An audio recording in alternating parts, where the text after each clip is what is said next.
जी हाँ छात्रों, तो फाइनली कक्षा 10वीं वार्षिक परीक्षा 2026 विषय हिंदी सुबह 6 बजे असली पेपर हम लेकर आ चुके हैं, वो भी पूरे सॉल्यूशन के साथ। तो बच्चों आपको बिल्कुल भी टेंशन नहीं लेना, फटाफट जितने सारे ऑब्जेक्टिव हैं उनको आप लोग कंप्लीट कर लीजिए। आपका यही same to same question paper आपके एग्जाम में आज आने वाला है।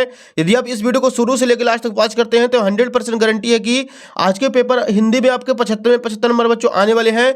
आपका एक भी नंबर कहीं पास कटने वाला नहीं है। तो चलिए बच्चों, बिना टाइम वेस्ट किए, क्योंकि आपके पास टाइम बहुत कम बचा हुआ है, तो पेपर का फ्रंट पेज सबसे पहले कुछ इस टाइप का होने वाला है। एंड जो क्वेश्चन दिए गए बच्चों इसके अगले पेज से दिए गए हैं। तो यहाँ पे देखिए बच्चों, सबसे पहले दिया गया है प्रश्न क्रमांक 1 हमारे सामने। सही विकल्प का चयन कर लिखिए। इसका पहला क्वेश्चन देखिए, नेताजी की प्रतिमा की ऊंचाई थी। इसका आंसर करेंगे ऑप्शन नंबर आ 2 फुट। दूसरा क्वेश्चन है, कलम का जादूगर किसे कहा गया है। इसका आंसर हो जाएगा ऑप्शन नंबर आ रामवृक्ष बेनीपुरी को। तीसरा क्वेश्चन है, सूर सहरावली के कवि का नाम है। इसका आंसर हो जाएगा ऑप्शन नंबर आ सूरदास। चौथा क्वेश्चन, कवि निराला का जन्म कहाँ हुआ था। इसका आंसर हो जाएगा सन 1899 में हुआ था। पांचवा क्वेश्चन, कुहासा का अर्थ है। इसका आंसर हो जाएगा ऑप्शन नंबर बा कोहरा। और छठवां क्वेश्चन है, प्रगतिवादी कवि हैं। तो इसका आंसर हो जाएगा ऑप्शन नंबर आ मुक्तिबोध है। तो बच्चों क्वेश्चन नंबर फर्स्ट जो था अपना पूरा कंप्लीट हो चुका है। क्वेश्चन नंबर सेकंड के लिए मूव करते हैं बच्चों अगले पेज पर। यहाँ पे देखिए पहले बच्चों प्रश्न 2 है, रिक्त स्थानों की पूर्ति कर सही विकल्प का चयन कर लिखिए। पहला क्वेश्चन है, रस के डेड अंग है। इसका आंसर हो जाएगा 4 अंग होते हैं रस के। दूसरा प्रश्न है, आधुनिक हिंदी कविता का प्रारंभ संवत 1900 से माना जाता है। तीसरा क्वेश्चन, अर्थ की दृष्टि से वाक्य 8 प्रकार के होते हैं। चौथा क्वेश्चन, छंद के 2 प्रकार होते हैं। पांचवा प्रश्न है, वल्लभाचार्य सूरदास के गुरु माने जाते हैं। छठवां क्वेश्चन है बच्चों, दोहा छंद की प्रथम एवं तृतीय पंक्ति में 13 मात्राएं होती हैं। तो बच्चों क्वेश्चन नंबर 8वां भी यहाँ पे अपना पूरा कंप्लीट हो चुका है। इसका भी आप लोग फटाक से स्क्रीनशॉट ले लीजिए। अगला क्वेश्चन देखिए बच्चों, यहाँ पे प्रश्न 3 है, सही जोड़ी मिलाकर लिखिए। एक साइड है का, दूसरी साइड है खा। पहला क्वेश्चन देखिए, एक अंक। इसका आंसर हो जाएगा एकांकी कहते हैं। दूसरा है, शिव पूजन सहाय। इसका आंसर करना बच्चों हमें माता का आंचल। तीसरा क्वेश्चन, रामवृक्ष बेनीपुरी मुजफ्फरपुर। चौथा है, मैथिली सरल गुप्त पंचवटी। पांचवा है, रिसाई क्रोध करना। और छठवां है, चौपाई। तो इसका आंसर हो जाएगा बच्चों 16 मात्राएं। तो बच्चों यहाँ पे क्वेश्चन नंबर तीसरा जो था सही जोड़ी वो भी अपना कंप्लीट हो चुका है। इसका भी आप लोग फटाक से स्क्रीनशॉट ले लीजिए। क्वेश्चन नंबर 4 के लिए चलते हैं बच्चों अगले पेज पर। यहाँ पे देखिए बच्चों प्रश्न 4 है हमारे सामने। एक वाक्य में उत्तर लिखिए। पहला क्वेश्चन है, काबायनी किसकी रचना है। तो इसका आंसर हो जाएगा जयशंकर प्रसाद जी की। सेकंड क्वेश्चन है, अट नहीं रही कविता किस बात को प्रकट करती है। तो इसका आंसर हो जाएगा प्रकृति की सुंदरता को प्रकट करती है। तीसरा क्वेश्चन, कवि नागार्जुन का मूल नाम क्या था। तो इसका आंसर हो जाएगा बैद्यनाथ मिश्र। चौथा क्वेश्चन, निराला रचनावली में कितने खंड हैं। इसका आंसर हो जाएगा 8 खंड हैं। पांचवा प्रश्न है, रामचरितमानस का मुख्य छंद क्या है। तो इसका आंसर हो जाएगा चौपाई।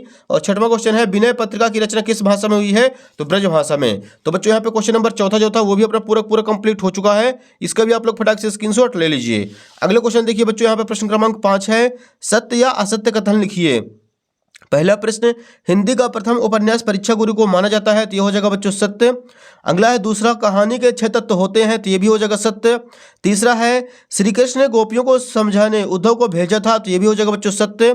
चौथा क्वेश्चन, बिस्मिल्लाह खां हिंदू मुस्लिम एकता के समर्थक थे। तो इसका भी आंसर करना हमें सत्य। पांचवा है, प्रवृत्ति सुंदरता मन को नहीं भाती। ये हो जाएगा असत्य। और छठवां पहले बच्चों, संस्मरण में कल्पना तत्व की प्रधानता होती है। ये हो जाएगा असत्य। तो बच्चों क्वेश्चन नंबर 5वां भी कंप्लीट हो चुका है। फिर से आप लोग इसके आंसर देख लीजिए। शुरू के चारों करने हैं आपके सत्य और लास्ट के दोनों करते हैं असत्य। तो क्वेश्चन नंबर 5वां यानी सारे वस्तुनिष्ठ प्रश्न अपने कंप्लीट हो चुके हैं। अब यहां से देखिए बच्चों, अति लघु उत्तरीय प्रश्न क्रमांक 6वां दिया गया है, कविता में बादल किन किन अर्थों की ओर संकेत करता है। 7वां क्वेश्चन, काव्य की परिभाषा लिखिए। तो जितने भी क्वेश्चन है बच्चों बहुत आसान आपका पेपर इस बार आया हुआ है हिंदी का।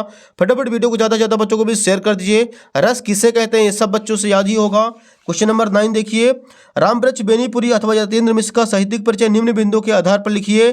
2 रचनाएं, भाषा शैली। 10वां क्वेश्चन है, भगत की पुत्रवधू उन्हें अकेला क्यों नहीं छोड़ना चाहती थी। क्वेश्चन नंबर 11 देखिए पहले बच्चों, लेखिका मन्नू भंडारी के व्यक्तित्व पर किन किन व्यक्तियों का प्रभाव पड़ा है। ये सारी आप लोगों से बन जाएंगे। वैसे बहुत आसान पेपर है बच्चों इस बार हिंदी का। 12 नंबर प्रश्न है, गद्य की कोई 4 विधाओं के नाम लिखिए। प्रश्न 13, संधि और समास में कोई 2 अंतर लिखिए। प्रश्न क्रमांक 14 आया है, गंतोक को मेहनत कश बादशाहों का शहर क्यों कहा गया है।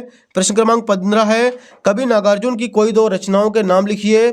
अगले क्वेश्चन देखिए बच्चों 16 नंबर, कवि सूरदास अथवा तुलसीदास की काव्यगत विशेषता निम्न बिंदुओं के आधार पर लिखिए। क्वेश्चन नंबर 17 देखिए बच्चों अगले पेज पर दिया गया है। यहाँ पे हमारे सामने क्वेश्चन नंबर 17 है बच्चों, फसल क्या है, ये भी आप लोगों से बनता होगा। क्वेश्चन नंबर 18 आया हुआ है, अनुशासन का महत्व विषय पर अनुच्छेद लिखिए।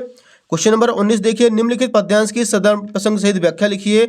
अट नहीं रही चैप्टर से लिया गया है, तो ये भी आप लोगों को समझ जाएगा। नेक्स्ट देखिए बच्चों, क्वेश्चन नंबर 20, निम्नलिखित गद्यांश की सप्रसंग सहित व्याख्या लिखिए। संस्कृत वाले चैप्टर का आया हुआ है बच्चों, तो ये भी आप लोग कंप्लीट कर लीजिएगा। क्वेश्चन नंबर 21 देखिए, निम्नलिखित में से किसी एक विषय पर रूपरेखा सहित सारगार्भित निबंध लिखिए। तो बच्चों यहाँ पर निबंध लिख देना है। आप लोग विज्ञान के बढ़ते चरण कर दीजिएगा, ये भी बहुत आसान आपके एग्जाम में आया हुआ है इस बार। क्वेश्चन नंबर 22 है, निम्नलिखित अपठित गद्यांश को पढ़कर नीचे दिए गए प्रश्नों को उत्तर लिखिए। तो यहाँ पे आप लोग देख सकते हैं गद्यांश पूरा दिया गया है और नीचे क्वेश्चन दिए गए हैं। इन क्वेश्चन के आंसर हमें ऊपर से ढूंढकर करना है। लास्ट क्वेश्चन देखिए बच्चों, क्वेश्चन नंबर 23 है हमारे सामने। अपने जिले के जिलाधीश महोदय को परीक्षा काल में हो रहे ध्वनि विस्तार के यंत्रों पर रोक लगाने हेतु आवेदन पत्र लिखिए। तो बच्चों यहाँ पे अपना पूरा असली क्वेश्चन पेपर कंप्लीट हो चुका है। फटाफट वीडियो को शेयर कर दीजिए ज़्यादा से ज़्यादा बच्चों बीच। चैनल को सब्सक्राइब कर लीजिए, नोटिफिकेशन को ऑल पे प्रेस कर लीजिए। आपके स्कूल के जितने भी सारे के ग्रुप हैं सभी ग्रुपों में वीडियो को फटाफट शेयर कर दीजिए ताकि सभी बच्चों को जो है असली क्वेश्चन पेपर कक्षा 10वीं का मिल सके। धन्यवाद।